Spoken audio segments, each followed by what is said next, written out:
Olha, eu tenho já há praticamente 12 anos tentado mostrar, dentro das Nações Unidas, que a geopolítica de 45 não existe mais. A razão pela qual foi criada as Nações Unidas, com a formação que ela tem, já não existe mais. O mundo é outro. A geopolítica mundial mudou.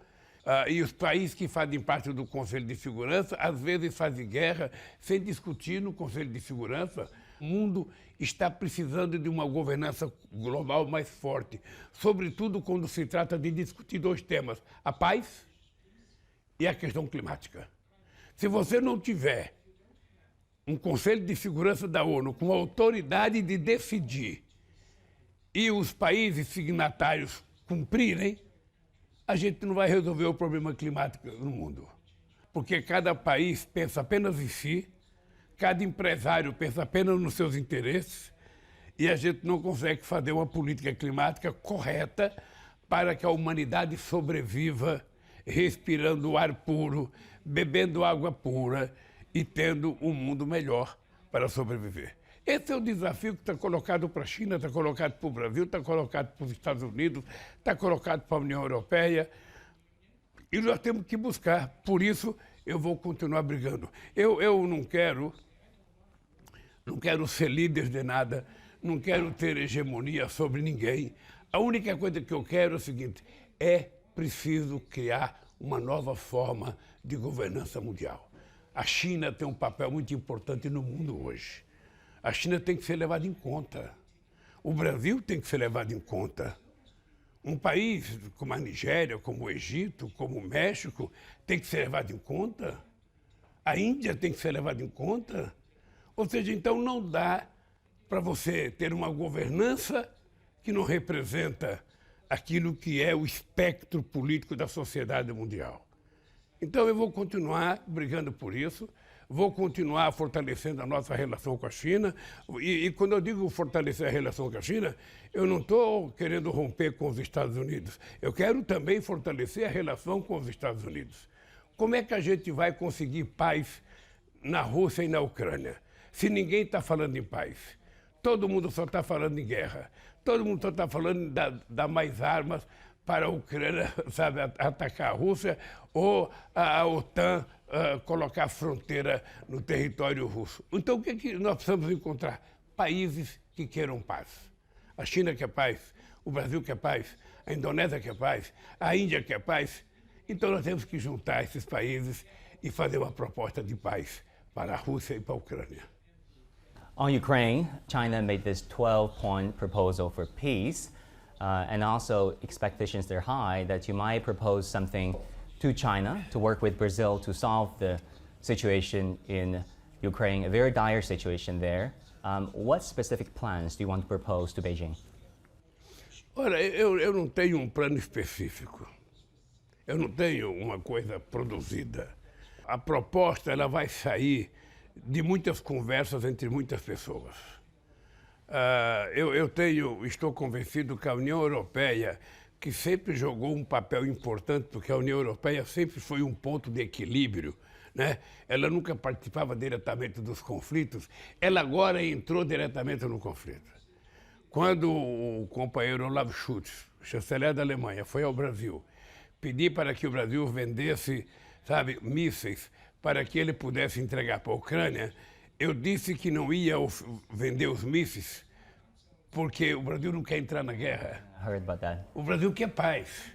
Então eu estou obcecado em conversar com as pessoas para encontrar um jeito de paz. Eu acho que os russos querem paz, eu acho que a Ucrânia quer paz, mais do que querer.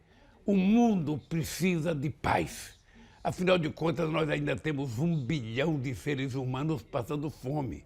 A desigualdade ainda é muito grande.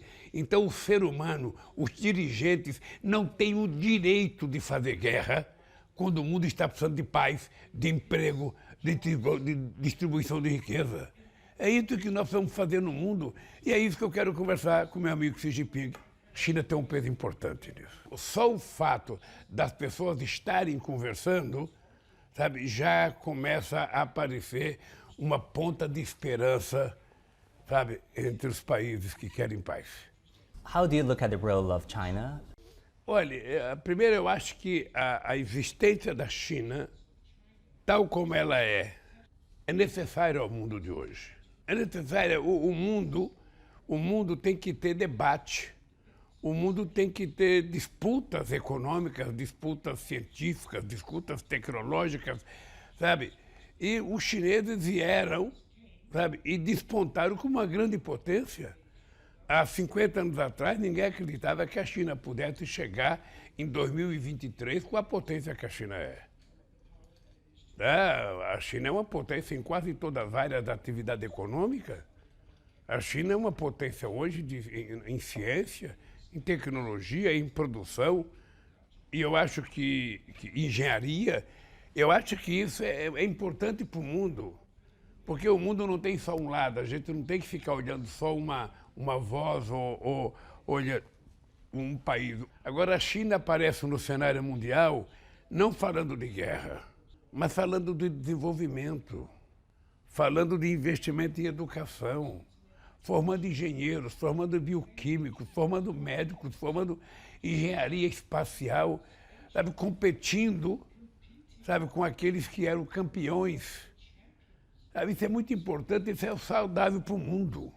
É muito saudável. Eu quero te dizer que eu fico satisfeito e prazeroso que a China faça investimento na África e investimento na América Latina. Quando teve a crise em 2008, na primeira reunião que nós tivemos do G20, em Princeton, nos Estados Unidos, a discussão que nós fazíamos é que deveria aproveitar a crise de 2008 e os países ricos fazerem investimento nos países pobres, para que os países pobres tivessem acesso a financiamento, para que pudessem crescer economicamente, construir pequenas e médias indústrias, melhorar a sua agricultura, sabe? E ser menos dependente do mundo rico. Ninguém fez isso. A China fez. Então a gente não tem que ficar, sabe, com ciúme da China. Sabe, a gente tem que acreditar, sabe, que outros países deveriam fazer o que a China está fazendo. Outros países. Sabe, porque assim o mundo fica melhor. O mundo fica melhor.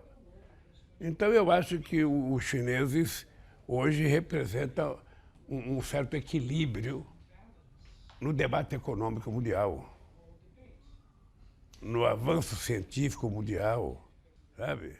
Então isso é importante para o mundo. President Lula, how do you look at this concept of the Chinese path to modernization? Olha, eu acho que a China, ela chama atenção pela capacidade que os chineses tiveram de estabelecer um modelo de crescimento sem abrir mão da concepção ideológica, da concepção de organização partidária que eles acreditavam. Eu conheci a China mais pobre.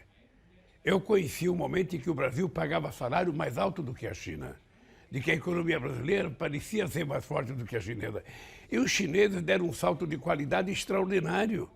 E isso significa competência política, significa muita maturidade política. Ou seja, quando a globalização achou que poderia explorar a mão de obra barata na China, a partir dos anos 80, os chineses souberam utilizar as empresas estrangeiras que aqui vieram para que formasse os chineses, preparasse os chineses, milhões foram estudar fora, para que a China se transformasse na potência científica e tecnológica que ela é hoje, na potência econômica, na potência industrial.